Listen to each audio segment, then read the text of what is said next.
During the holidays, I often suffer from Amazonesia. Usually when I order stuff online and then I forget what it is. Regardless of what you order, it's always a great time to pick up a bargain. Don't mind if I do. So the question is, with so many deliveries coming in, how do you keep track of them all? Delivery companies will keep you up to date with the status of your delivery. They'll send you an SMS, an email, give you a tracking number or a little note through your letterbox.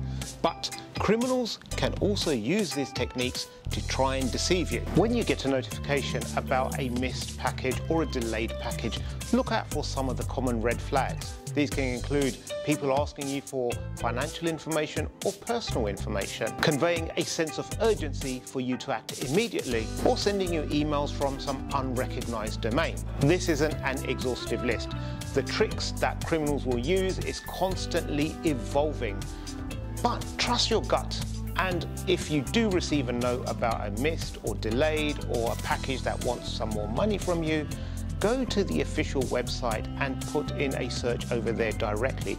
Don't click on a link in an email, and certainly don't phone someone up and give them your personal or financial information.